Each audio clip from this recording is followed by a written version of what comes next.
लड़ना तब तक गलत नहीं है जब तक घर की लड़ाई घर पर ही रहे, पर जब बात घर के बाहर आ जाए तो वो लड़ाई घर की नहीं रहती, वो सार्वजनिक हो जाती है।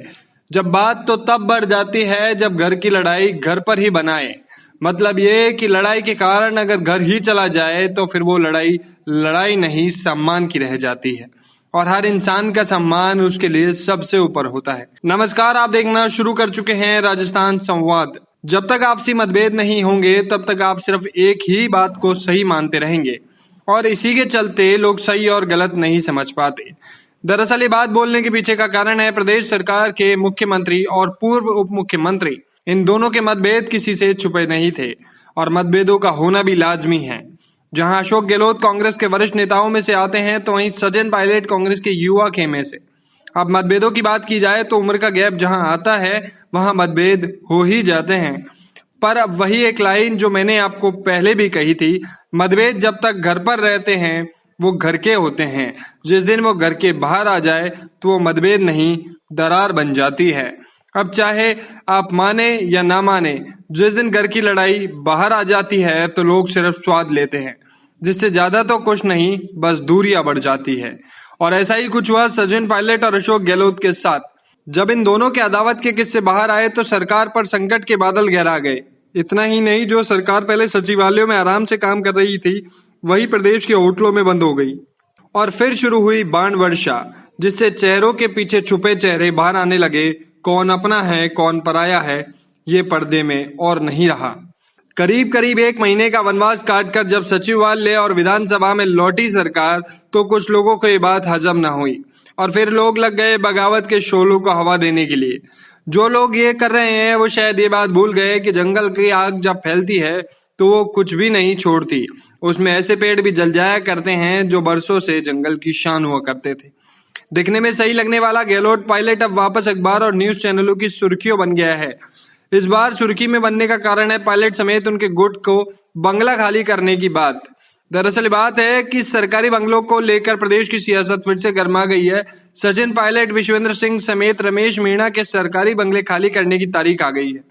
नियमों के अनुसार 14 सितंबर के बाद इन तीनों को बंगले खाली करने पड़ेंगे, और ऐसा नहीं करे तो 10,000 रुपए का पर डे फाइन देना पड़ेगा। इस बात को समझने के लिए आपको ज्यादा सोचने की जरूरत नहीं है, क्योंकि सरकारी नियमों के अनुसार बंगले में सिर्फ मुख्यमंत्री, कैबिनेट मिनिस्टर, सरकारी मंत्री ही रह सकते हैं। अब बात की जाए सचिन पायलट और उनके गुट की, तो ये तीनों अब एक विधायक से ज्यादा कुछ भी नहीं है, तो ऐसे में बंगला खाली करना ही पड़ेगा। अब कुछ लोग इनके बंगले को खाली करने को लेकर वसुंधरा द्वारा बंगला नहीं खाली करने की दलीलें भी दे रहे हैं। ऐसे में वसुंधरा वाले सीन को समझने की जरूरत है।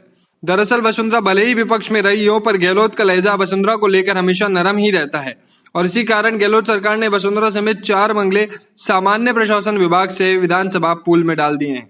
विधानसभा पूल में उन्हीं बंगलों को जगह मिलती है जो पूर्व सीएम, केंद्र सरकार में केंद्र मंत्री या राज्य सरकार में कैबिनेट मिनिस्टर रहे हों, या फिर 3 बार विधानसभा सदस्य रहे हों।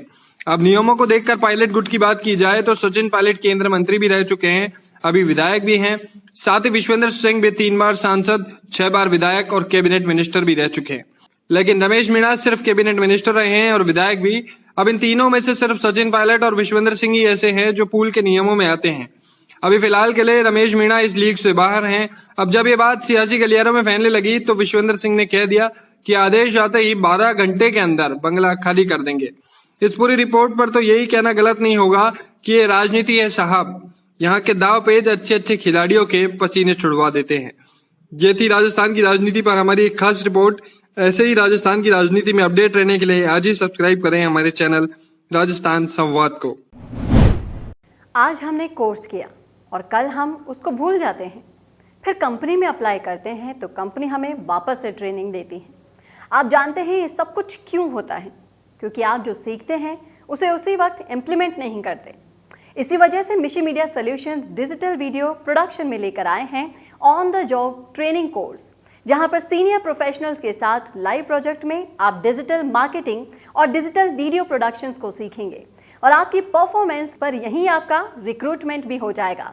अब जब सब कुछ ऑनलाइन हो रहा है तो जाहिर सी बात है ऑनलाइन वीडियोस की डिमांड भी लगातार बढ़ रही है, और इस इमर्जिंग मार्केट में आपका स्वागत करने के लिए तैयार है मिशी मीडिया सॉल्यूशंस।